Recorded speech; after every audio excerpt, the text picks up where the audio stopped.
A nossa proposta hoje é trabalhar essa questão da vírgula.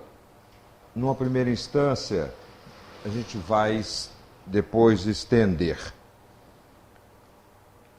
Não sei se vocês lembram, 2008, primeiro trimestre de 2008, o Brasil atravessava um período muito fértil na nossa história, na economia, na educação, mas ainda continuávamos e continuamos ainda com alguns empecilhos que nos têm atrapalhado muito.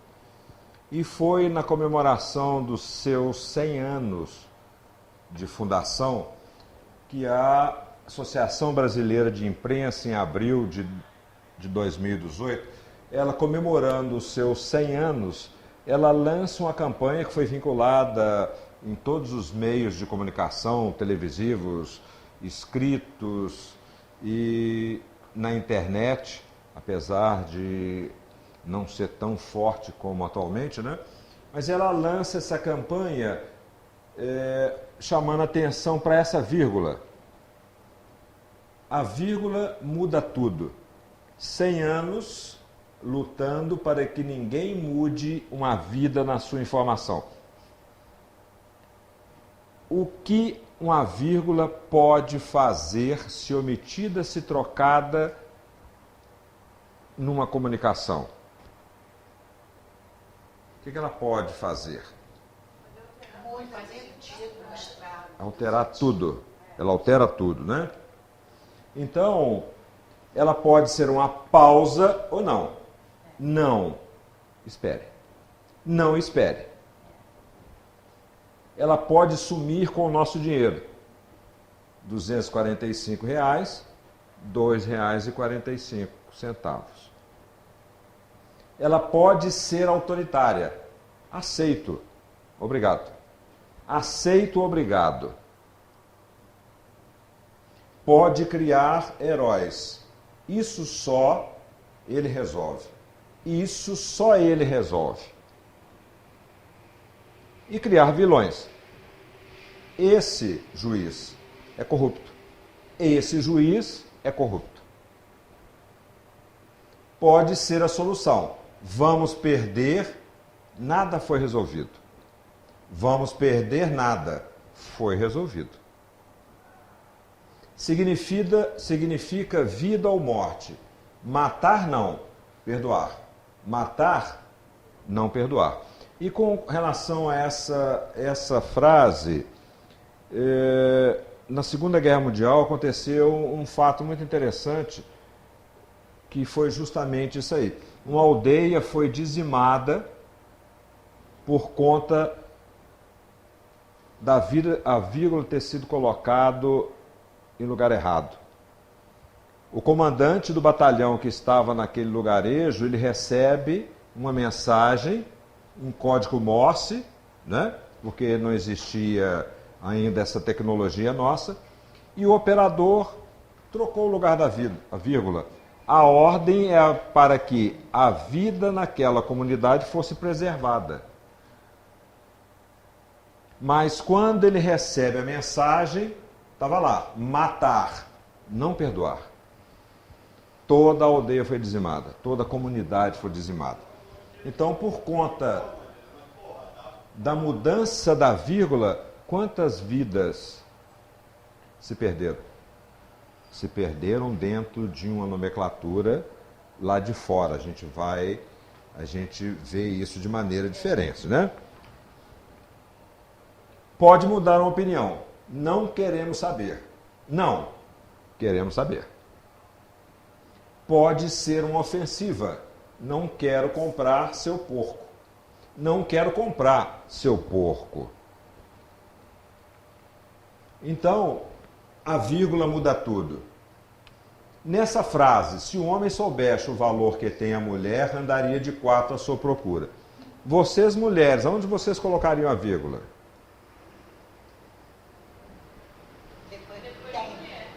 Depois de mulher. Hein? valor que tem, vírgula, a mulher andaria de 4 a 5. Não, eu já botaria depois da mulher. Não concordo. Essa é a vírgula que a mulher colocaria. Se o homem soubesse o valor que tem uma mulher, ele, o homem, andaria de 4 à sua procura. E o homem, se o homem soubesse o valor que tem, Não concordo. né, a mulher andaria de 4 à sua procura. Não é questão de não concordar com a frase ou não, né? Mas é a questão de nós mudamos todo o sentido, a dinâmica da frase com a troca da vírgula, né? Para nós entendermos o que é uma vírgula, sinal gráfico de pontuação que indica pausa ligeira. É usada para separar frases encadeadas entre si ou elementos dentro de uma frase. Nós podemos observar que, olha só, são 2 elementos gráficos muito insignificantes em termos de, se a gente for ver, uma palavra e esse símbolo, esse grafismo, né? Tanto a vírgula como um ponto, como os 2 pontos, como ponto e vírgula. Mas cada um vai ter a sua função específica. O que faz dar sonoridade a uma fala? É a pontuação, a pausa. Né? Quando nós lembramos lá desses grandes compositores, se a gente for ver Vivaldi, Bach, Beethoven, Mozart, tem aquilo que dá a sonoridade, são as pausas, são as vírgulas que são colocadas lá.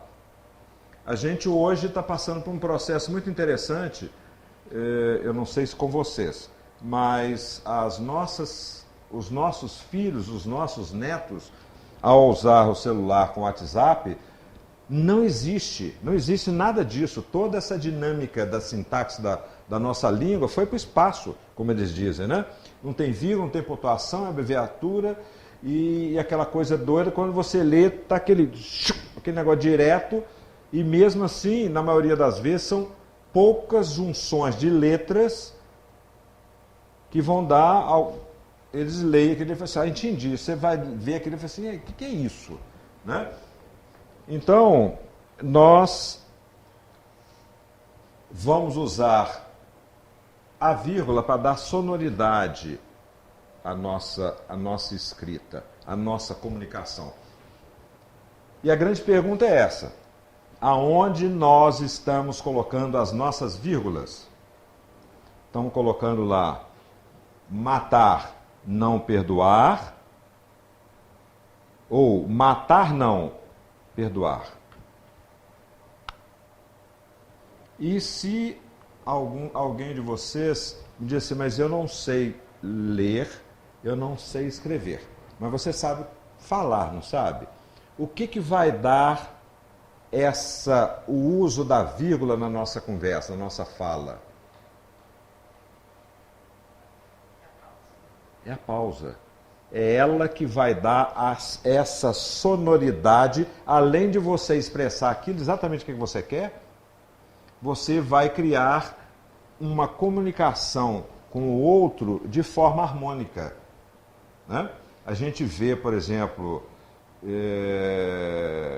discursos de pessoas, a gente sente nitidamente, a gente vê nitidamente essa falta de vírgulas. A gente está colocando aqui todo o peso em cima da vírgula, né? Claro que tem toda uma gama de pontuação, né? Que vai compor essa partitura, mas no nosso caso são essas vírgulas. Aonde que nós estamos colocando? Na minha comunicação diária com o meu familiar, com o meu chefe, o meu subordinado, o meu amigo, como que a gente está fazendo isso? Como que a gente está usando isso? Jesus vai dizer lá em Lucas, no versículo 6, no capítulo 6, versículo 45, porque a sua boca fala de que está cheio o seu coração. Então, nós podemos fazer uso da palavra treinada, né? Para disfarçar, mas o que vai sair realmente da nossa boca vai ser o que está cheio o nosso coração. Só que Jesus coloca essa situação do coração para um povo, àquela época, que não tinha noção, a comunidade científica, a comunidade educacional ainda não tinha, não estava ainda desenvolvido o suficiente para elevar ou para detalhar mais isso. Mas se nós falamos com o coração, o que acontece?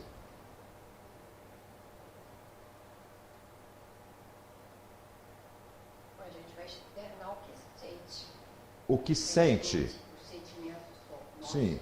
Agora, nós mantemos controle permanente dos nossos sentimentos? Não. Não. Inclusive, Emmanuel diz que a gente tem que se tornar bom, porque quando a gente é surpreendido com alguma coisa, o primeiro movimento ou palavra são os sentimentos.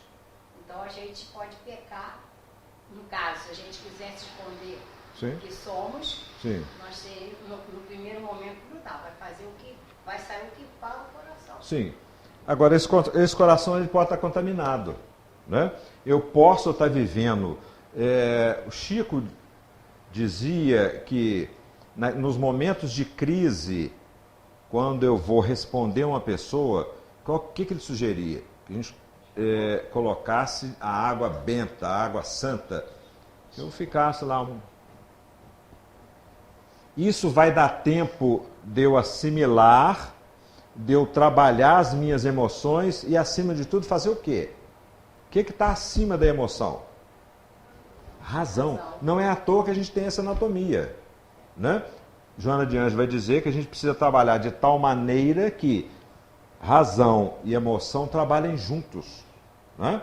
Mas a gente vai ver lá em Convites da Vida, no capítulo 35, quando ela faz o convite à palavra, ela vai dizer: instrumento valioso, doação divina. Então, isso é a divindade, ela nos dá ferramentas. A gente tem sempre lembrado na questão 132 do Livro dos Espíritos, quando Kardec vai perguntar qual o objetivo da reencarnação, né? Aí o Espírito Verdade vai dizer: Deus impõe, ele não pergunta, você quer reencarnar? Você quer reencarnar? Não, ele simplesmente fala assim, você vai reencarnar. Para quê? Com o fim de alcançar a perfeição. E qual o segundo objetivo? Fazer com que você seja um co-criador na sua obra. Agora, para me ser co-criador com essa obra, o que eu tenho que fazer? Eu tenho que ter ferramental, né? Nenhum pai vai chegar assim e falar assim, Luiz, agora você vai trabalhar junto comigo. Ele vai assim, que bom, Jesus, que bom, Deus, que bom, sei lá quem. Mas e aí? Eu preciso de ferramentas, né? Então, Deus nos dá uma delas, que é a palavra, que é essa doação divina, para elevado ministério. Qual que é a que a gente está vivendo hoje em termos de política? Nós somos a democracia, né? A democracia, ela estabelece o presidente como o ser maior, o indivíduo maior, e junto com ele tem uma bateria de ministros, que é chamada de ministros, que são aquelas criaturas com conhecimentos específicos que vão trabalhar assessorando, né? Então, os ministros são aqueles que estão abaixo do grande chefe. A gente vai ver, por exemplo, se a gente for ver nosso lar, se a gente for ver a coluna Regeneração, que é a coluna responsável por nós aqui da Zona da Mata e Vertente, é o governador Abel Gomes e mais quantos ministros? Você sabe? 72 ministros. Cada um desses ministros com uma pasta específica, como hoje no nosso Brasil tem pasta do meio ambiente, da segurança, da educação, do direito da mulher, do não sei o quê, da economia, da justiça, disso. Cada um com a sua temática específica. E cada um desses ministros, ele é especialista no mundo espiritual, né? Nós ainda damos uma enroladinha, fazemos aquele jeitinho nosso, mas então, cada um tem o seu trabalho específico, né? Nós também, nós ganhamos essa ferramenta para exercer esse ministério de intercâmbio entre os homens. Então, para isso, para a gente ter esse intercâmbio, a gente precisa usar razão, usar a emoção e usar a razão. Agora, para que eu uso a razão? Como que eu vou usar a razão? Para conhecer todo esse mecanismo desse intercâmbio. Gente, vocês já pararam para analisar a complexidade que tem uma comunicação? Por que nós estamos enfrentando dramas terríveis? Eu lembro, na época de jovem, eu namorava uma garota e um belo dia eu fui conhecer a mãe dela. Convidou para conhecer. Chegando lá, me apresentou, peguei a mão da senhora, dei um abraço. Quando eu dei um abraço, a mulher começou a tremer, começou a chorar. Eu falei assim, gente, mas eu só pensei, aí minha filha, tudo bem, como é que vai a senhora e tal. Sentei, a filha ficou também meio constrangida e tal. Depois, a sós, a gente foi conversar. Eu falei assim, o que aconteceu com a sua mãe? Ela falou assim, é a primeira vez que ela recebe um abraço de um homem. O meu pai era uma criatura que a colocava lá embaixo. Sua burra, sua feia, sua gorducha, sua isso, sua aquilo, você não serve para nada, você não presta. Quando chega alguém da mesma, do mesmo sexo do marido, que era autoridade para ela, e de maneira diferente, ela, despenca. Então, quantos de nós convivemos com traumas sérios por conta desse intercâmbio que foi... Quantas vezes a gente falou para os meninos, você é burro, você não sabe quanto que é 1 mais 1. Esse é burro, você é um burro, ele absorve isso e chega lá na universidade, ele é burro, ele não sai, ele paca, ele acha que é burro.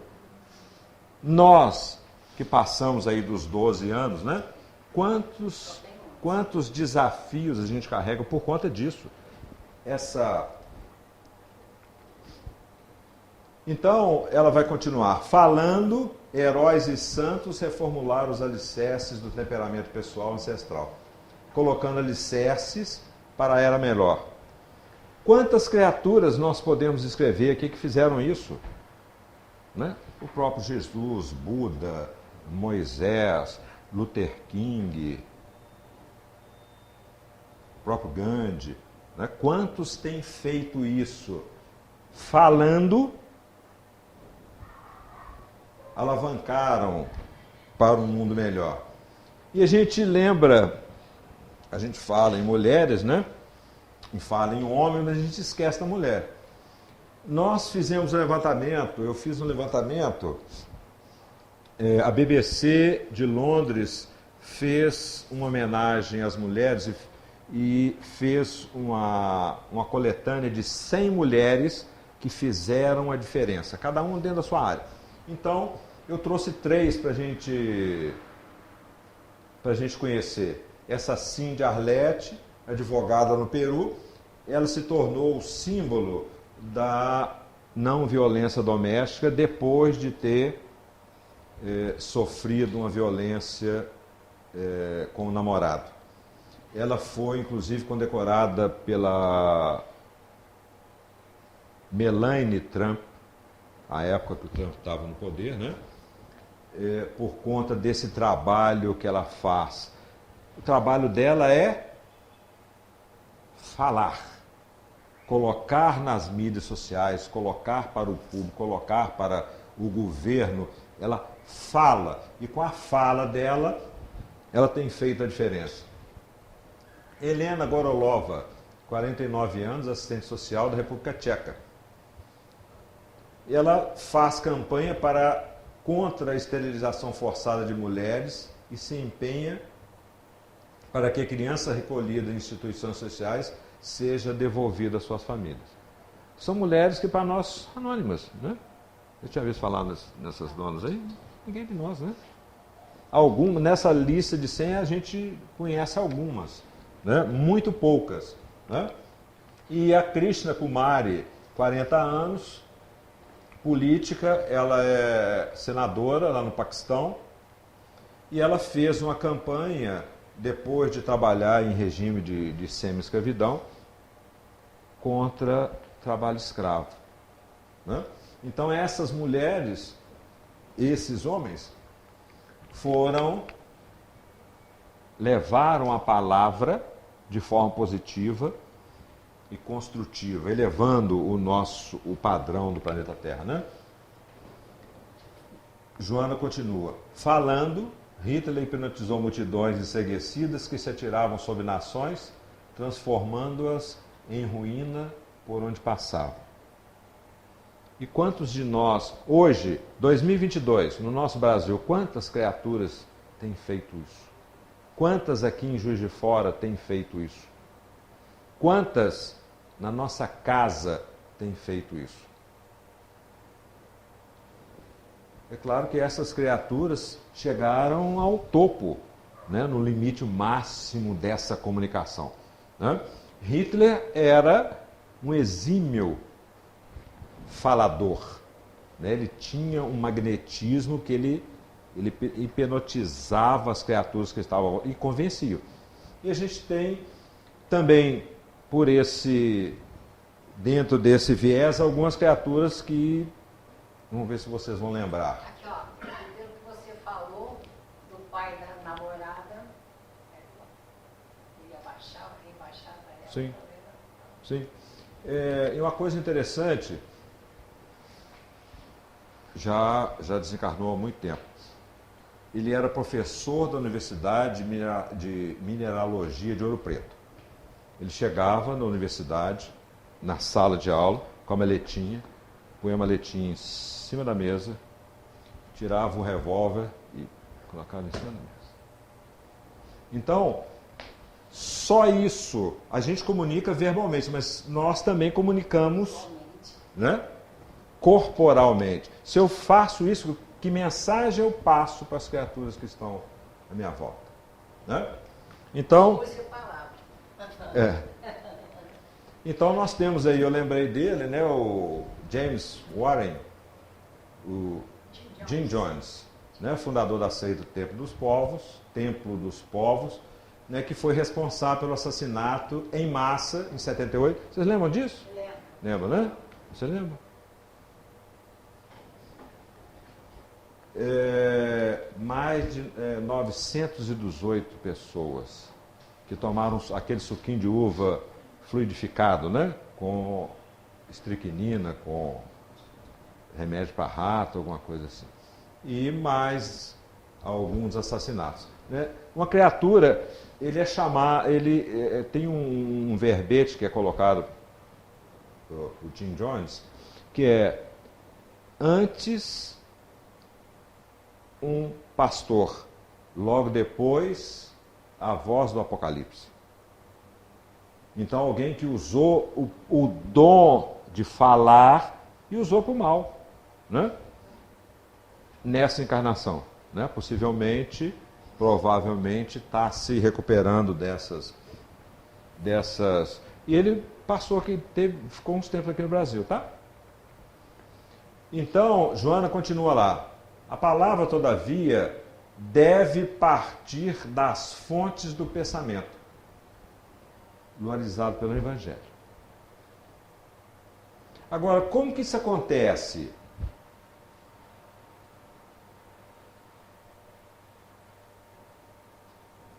Então, antes de falar, primeiro eu pensei, né?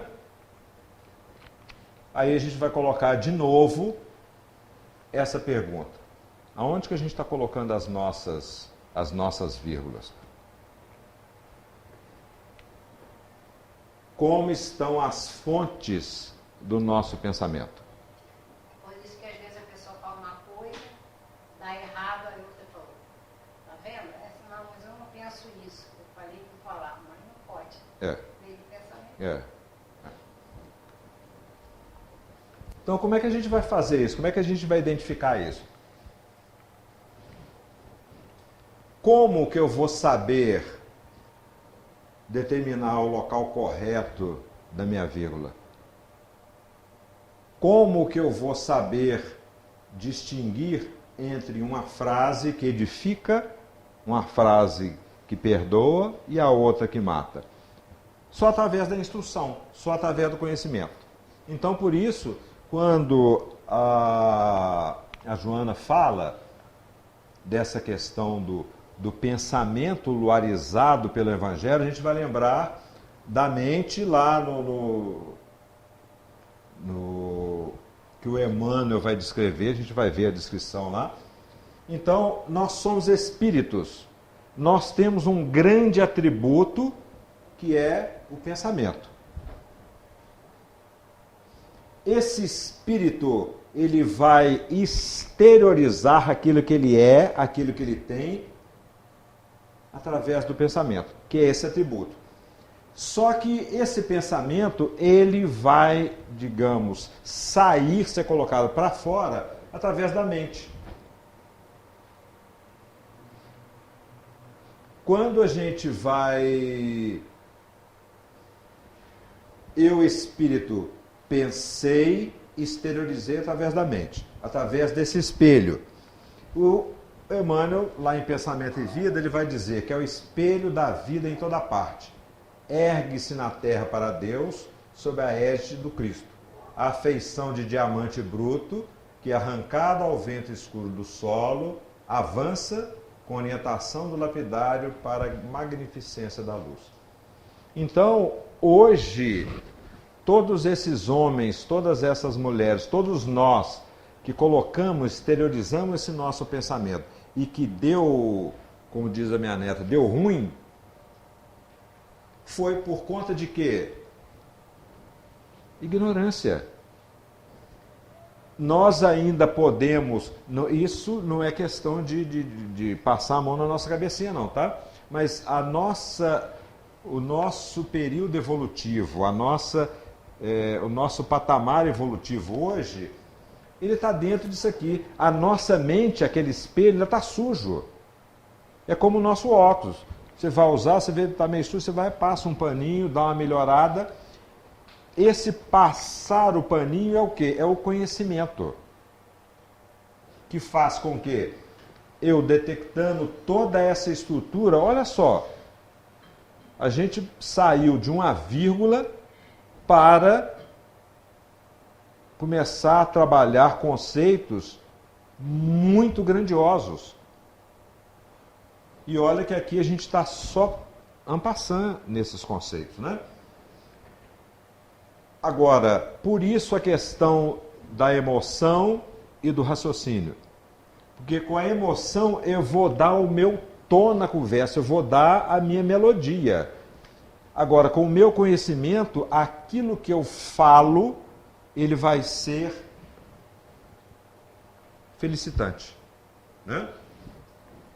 Então o Emmanuel vai dizer que esse diamante bruto, ele sai lá do vento escuro do solo e ao longo dos milênios ele vai sendo depurado, ele vai sendo trabalhado, ele vai sendo aprimorado, ele vai sendo limpo, até que chega um momento de sermos um Cristo. Tudo aquilo que eu falo, só falo para construir. Nada tem a ser corrigido. A vírgula está no lugar certo. ela não tem mais vírgula, não tem menos vírgula, não tem ponto a mais, não tem... Está tudo certinho. Né? Os imortais da Academia Brasileira de Letras são criaturas iletradas? A gente vai fazer um parêntese.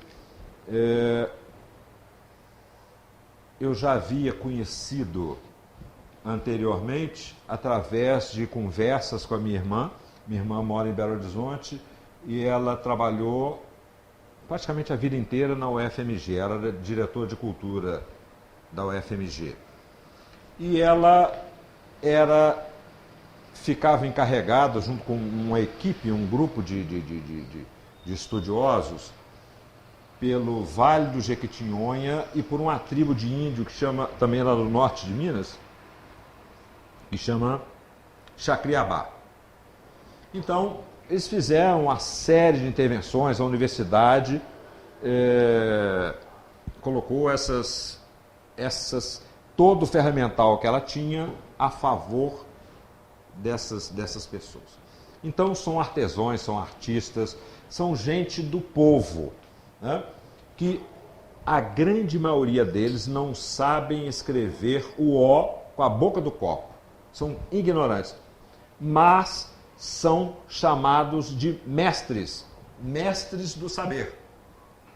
E eu tive em Belo Horizonte agora, mês passado, e teve um evento que a UFMG promoveu. Ela trouxe todos os artistas e fez uma grande feira durante uma semana lá na universidade. E eu tive a oportunidade de conhecer o mestre Antônio, um senhor relativamente baixo, barbudo, que também não sabe escrever o O com a boca do copo. Mas a criatura tem um conhecimento de fitoterapia, de vida, que é uma coisa impressionante. E ele é um dos, não sei se vocês conhecem, os Tambores de Minas, que foi muito divulgado pelo Milton Nascimento, né? Inclusive faz parte do nosso folclore. O mestre Antônio é um dos precursores dos tambores de Minas. E ele constrói tambor. Então,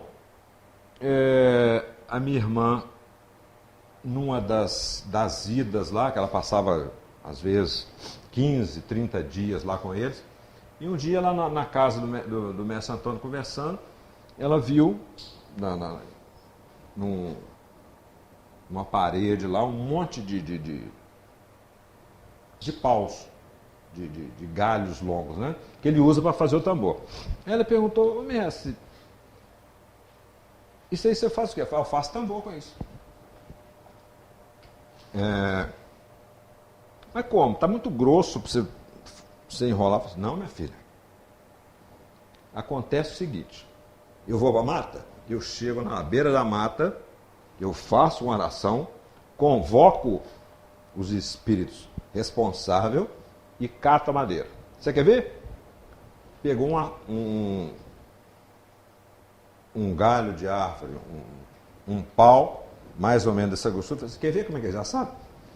Pegou pôs o dedo na ponta do galho e falou assim: vamos fazer o tambor? E ele foi abaixando o dedo, o galho foi envergando, ficou redondo. Assim, como assim? Conhecimento. É uma criatura que não tem nenhum conhecimento da nossa língua, não tem conhecimento formal, mas tem um conhecimento de vida que é uma coisa fabulosa, né? Então, Joana de Ângeles vai dizer lá: enriquece o seu coração de amor e banha o cérebro com as luzes da misericórdia divina e da sabedoria, a fim de que fales, e fales muito, o que está cheio o seu coração. Então aqui a gente tem, a gente volta lá, né? Coração e cérebro. Eu preciso trabalhar as minhas emoções, eu preciso conhecê-las e trabalhar, né? Usando o quê? O cérebro, conhecimento, né? Tanto do conhecimento de mim mesmo, dessas emoções, quanto daquilo que cerca tudo isso, né? Hoje nós temos cadeiras nas universidades que tratam disso, né? Banerjee é um especialista, é um indiano que se naturalizou inglês e ele é professor de uma cátedra da Universidade de Oxford, a mesma que estudou o nosso menino da maçã, né, Newton, quando ele desenvolveu a teoria da gravidade, né, quando ele se deu conta disso. Ele trabalha justamente isso, a questão das emoções no nosso dia a dia. E propõe umas coisas muito interessantes. Então, nós vamos recorrer lá a Kardec, no Livro dos Espíritos, no Evangelho, logo na primeira página.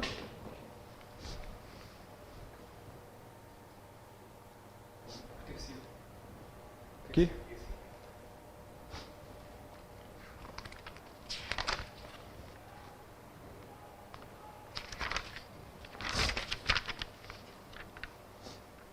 Olha aqui embaixo. Ele vai dizer lá: fé inabalável só é aquela que pode encarar frente a frente a razão em todas as épocas da humanidade. E ele vai complementar essa fala no percorrer de todas as suas obras. Ele diz uma coisa muito interessante: o dia que a ciência mostrar alguma coisa que esteja em contra aquilo que nós estamos falando, largue o espiritismo e fique com a ciência. Até hoje, a gente não teve nenhuma modificação disso, né? Então, essa questão da razão é muito importante. Não é colocar as nossas emoções nesse turbilhão que está de contaminação. Eu preciso parar, pensar por que disso, por que aquilo, por que eu estou sentindo isso. Né? Quando a gente vai... desculpe, tem algum médico aqui da área da medicina? Não, né? Quando a gente vai no médico e fala assim, eu estou com dor de cabeça. Aí o que ele faz? Hein? Ele fala assim, tá aqui um remedinho, você toma um paracetamol, não é isso? Paracetamol, 500 miligramas, de 6 em 6 horas, e te dá. Agora, quando você chega para um médico da medicina tradicional chinesa ou da homeopatia e fala assim, eu estou com dor de cabeça, eu falo assim, que legal. Como é que é a dor de cabeça? Ela começou aonde, vai para onde? Que situação? O que aconteceu antes, você sabe? Se aconteceu isso, aconteceu aquilo? Aconteceu isso comigo há 40 e poucos anos atrás. Eu fui consultar a uma médica homeopata nessa situação. Senhor Márcio, estou com a dor de cabeça. Que legal. Como é que é a dor de cabeça? Eu falei assim, não sei. Ela começa aonde? Eu falei assim, não sei. O que acontece antes e depois? Eu falei, não sei. Eu falei, então, eu vou te devolver o dinheiro da consulta, você volta daqui a um mês com essas respostas para mim. Por quê? Eu tenho que tratar a criatura com a razão. É claro que eu vou ver também a emoção da criatura, né? Mas eu preciso ver a criatura como um todo. Porque essa dor de cabeça pode ser uma encravada, pode ser um dente, pode ser uma discussão que eu tive no trânsito, e pode ser aquela comidinha light de uma rabada com 3 litros de Coca-Cola que a gente tomou e tal. E tô com a dor. Nossa, deve ser aquela azeitona, né? Do pastel lá, ou do pudim lá, aquela passa lá. Então, a gente age sobre a emoção sem ter muita questão disso, né? E quantas vezes nós caímos nessa armadilha? Alguém que fala, a gente assimila sem colocar na razão. Isso que o Kardec falava, para tudo crivo da razão. Crivo da razão. Vocês lembram que falavam, pelo menos eu lembro disso. A minha avó falava assim, meu filho, não pode comer manga com leite, porque faz mal. Eu falei assim, avó, faz? Faz. Então, tá bom, não comia. Aí depois eu falei assim, gente, mas por que faz mal? Qual? Né? Hoje a gente sabe que isso foi uma alternativa que os donos de escravos, né, os fazendeiros, colocavam isso para os escravos. Porque se eles tomassem o leite, ele estaria prejuízo ao patrão. Então ele podia chupar a mão? Podia, porque aquele ali era uma praga. Mas se ele tomasse o leite, de vez em quando ele pegava, o capataz pegava um lá, matava, fazia uma confusão lá. Tá vendo lá? Foi manga com leite. Isso que aconteceu com ele. Hoje, vocês lembram? Se tomar vacina, você vira jacaré. Vocês lembram disso? Foi agora há pouco. Né? Se você fizer isso, vai acontecer aquilo. A gente assimila esses conceitos, essa palavra que alguém nos coloca, e muitas das vezes, de forma, você fala assim, gente, eu acredito, porque se eu pego como referência a minha avó, era uma criatura referência para mim, né? De idoneidade, de santidade, disso, daquilo. Então, eu acreditava nela, né? Quando eu falo com o meu cérebro para as minhas células, o que elas vão fazer?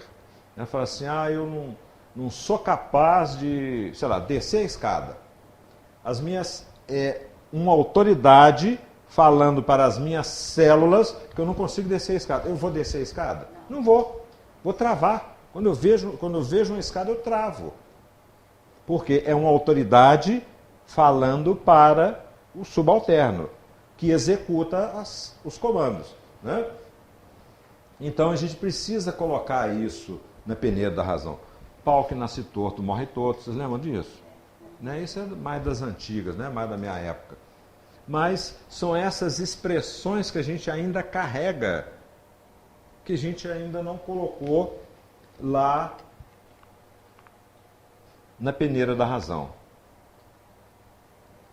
E Paulo, a gente buscou lá na carta aos Efésios, no capítulo 4, versículo 29, uma coisa muito interessante que ele fala.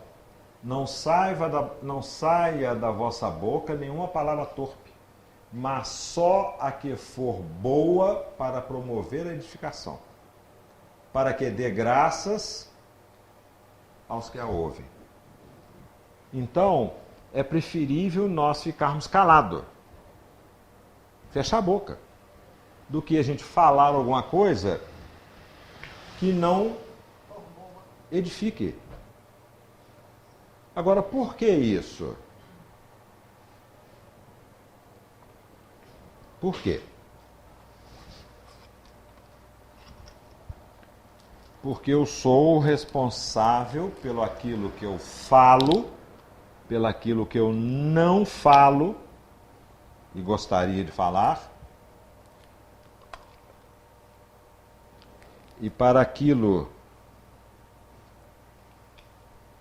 que eu não falei, que eu falei e gostaria de ter ficado calado. Porque existe uma lei no universo que chama lei de responsabilidade. Aqui no nosso país é lei de responsabilidade fiscal, né? No universo também tem isso, tem lei de responsabilidade. É isso mesmo, lei de responsabilidade? Ou é lei de causa e efeito? Mas também é lei de responsabilidade, não é? Porque tudo aquilo que eu falo, eu vou ter a responsabilidade sobre aquilo ali. Se para você, como é que você chama? Seni. Se eu falo uma coisa para você, de repente você fala assim, interessante. Beleza. Mas se eu falo uma coisa para você, de repente isso vai criar um estrondo que vai ser um negócio de maluco. Há uns tempos atrás a gente estava num grupo de estudo, a gente estava fazendo um debate e a gente estava estudando esse livro Pensamento e Vida do Emmanuel, no capítulo 2, quando ele fala sobre vontade. O Emmanuel vai definir a vontade como um gerente de um grande escritório com 4 repartições, né? Que é o departamento do desejo, da imaginação, da memória e imaginação, desejo, memória e do trabalho.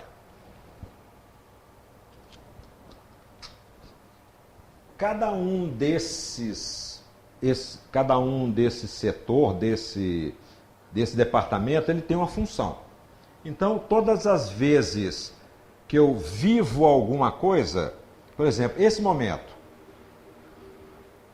para cada um de nós estamos armazenando lá no nosso departamento de memória aquilo que a gente está conhecendo, aquilo que eu estou vivenciando como emoção, como sentimento, eu estou gravando lá.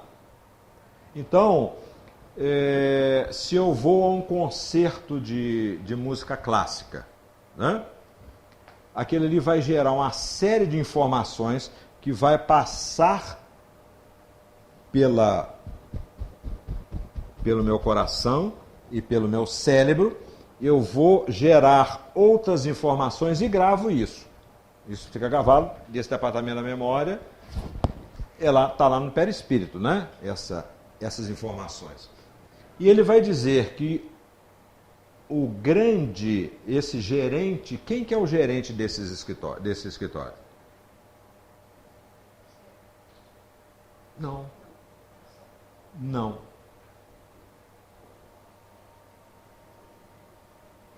É o Espírito. É o Espírito. Porque antes, qualquer coisa o que vocês estão ouvindo agora, isso é fruto de quê? Do eu Espírito, confabulando comigo mesmo a respeito da palavra, da vírgula.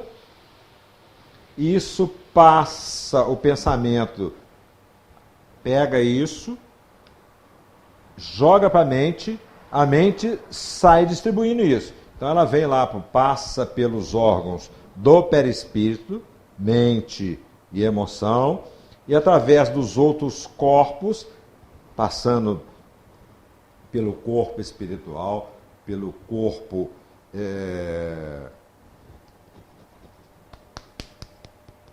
do duplo etéreo, depois ele passa pelo corpo. Quando ele chega no corpo, ele vai para onde? Vai para o meu cérebro. Mas isso já foi feito lá para trás. Ele passou pelo cérebro. Materializa para a gente em forma de pensamento, né? Mas quando eu exteriorizo isso, eu exteriorizo de duas maneiras, ou pela fala ou pelo gesto. Se é um mudo, ele não fala, mas ele vai exteriorizar de alguma outra forma, né? Então, essa exteriorização, ela vai passar por uma série de etapas que todas as vezes que acontecer alguma coisa, eu faço essa revisão. Então, nesse grupo, eu dei o seguinte exemplo. Cachorro preto grande. Quando eu falei isso, uma garota quase caiu da cadeira. Eu falei assim, o que houve, Viana? Eu falei assim, se você falar em cachorro, eu vivi uma experiência com cachorro preto e grande, isso ficou marcado para a vida inteira. Mas para você, cachorro preto e grande, você fala assim, beleza, você vê lá a figura do cachorro, não tem nenhuma emoção que te derrube com relação a isso, né? Mas para ela que viveu uma experiência negativa com cachorro preto grande, foi traumática. Então, todas as vezes que se fala, que ela ouve isso, ela vai lá nesse banco de memória, lá nesse setor, sinaliza para ela, cachorro preto grande, perigo de morte, sai correndo. Agora, o que eu preciso fazer? Eu preciso ir lá, passar na peneira da razão, trabalhar, e falar assim, mas cachorro preto e grande. O cachorro, coitado, ele simplesmente apareceu lá. Agora, tem alguma coisa, o que acionou esse gatilho? Por que aconteceu isso? É como a dor de cabeça. Eu preciso detectar o que aconteceu com essa situação para que essa reação acontecesse. Se eu agir só com o coração, eu vou direto para a Santa Casa, né? Eu vou ter um ataque cardíaco. Agora, se eu paro e penso, não, peraí. A coisa não é assim não. Então, respiro, coloco a aguinha na boca, bochecho, sento, faço uma prece e começo a trabalhar, a identificar isso. Quando eu faço isso, o que acontece? Eu vou lá, substituo essa imagem por uma outra que não me causa medo. Isso aconteceu o quê? Equilíbrio. Hã? Agora, isso é comigo. Mas quando eu exteriorizo isso, eu passo essas emoções para as pessoas, para quem está recebendo essa comunicação. E o Paulo ele vai salientar lá que a gente precisa fazer de tal maneira que promova a edificação.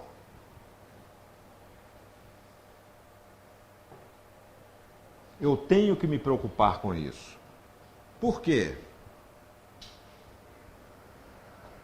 Por que eu preciso, em caráter de urgência, me preocupar com isso? Porque a gente tem que se preocupar dos sentimentos das outras pessoas. Porque, por exemplo, uma palavra gentil faz toda a diferença. Sim. Uma palavra mais forte, mais grosseira, pode trazer um impacto e pode trazer um distúrbio naquela pessoa. Sim. Então, pensa-se que a pessoa que está preocupada com aquelas pessoas que estão em torno vai saber medir as palavras, e, no caso, tem que lembrar que a gente tem que fazer um esforço de sempre identificar nossos sentimentos para todos os outros. Sim. Então, nossas palavras serão boas, pensamentos e atos. Sempre para aqui, promover edificação. Porque se você for usar uma palavra que não seja boa, você não vai promover edificação, você ao contrário, pode deflagrar para uma outra situação negativa. Sim. Então, nós que queremos viver bem, aproveitar a nossa reencarnação, a gente tem que estar sempre pensando como vamos falar, como vamos agir, porque é importante pela palavra promover a edificação, mas pelos atos também. Sim. A gente tem que lembrar que a gente tem que ampliar esses conceitos, tá? O que a questão 132 fala? A reencarnação com objetivo, não vão dizer punitivo, é impositivo, com o objetivo de alcançar a perfeição. Eu só consigo alcançar a perfeição se eu fizer esse dever de casa. É um dos. Agora, eu só consigo fazer isso se eu treino todos os dias, todas as horas. Joana de Ângeles diz para o médium esclarecedor: a minha preocupação não é você, essa 1 hora que você está aqui, mas sim as outras 184, 185 horas que você vive, que vai ser o reflexo, isso aqui vai ser o reflexo dessas outras 180. Então, o que eu estou falando? O que eu estou comunicando? A gente vai lembrar lá do nosso amigo Abelardo Barbosa, né? Vocês lembram? Do Chacrinha? Quem nos comunica se estumbica. Mas essa comunicação, ela precisa ser que promova a edificação. Porque senão a gente vai ter que refazer esse processo. É o que a gente está fazendo, né? Está repetindo, até que chega um determinado momento que a gente fala assim, opa, agora vão pegar pesado nisso e vão atacar esse lado.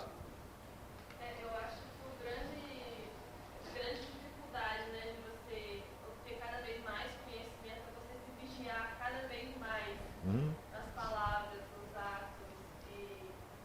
E eu sempre falo que é exatamente isso. Quando está ali estudando, rezando, é muito fácil. Sim. Você buscar, edificar, né? Mas o difícil é na hora que você sai daqui, quase bate o carro, alguém te irrita. Então vamos começar a trocar isso? Eu falo sempre, edifício é oberganime. Isso é desafiador. É difícil. Isso pressupõe que não tem solução. Eu não posso resolver, porque é difícil. Né? Agora, se eu coloco como é desafiador, isso tem solução. Se tem solução, eu posso... E te instiga também, né? Te instigando mesmo. Então, a gente deve começar trocando essas palavras. A programação neurolinguística preconiza isso, que a gente deve mudar as nossas palavras, mudar aquelas palavras que nos deixam para baixo e colocar palavras potencializadoras. Então, o desafiador é uma delas. Isso é muito desafiador, mas eu sei que isso tem solução, então eu vou buscar essa solução. Ok? Alguma questão? Nós já estamos... 9 horas, né? Ok. Então, a gente finaliza com essa fala do Paulo, né? Da gente trabalhar a nossa palavra para que ela promova a edificação e que dê graças que gerem graças, né? Àqueles que nos ouvem.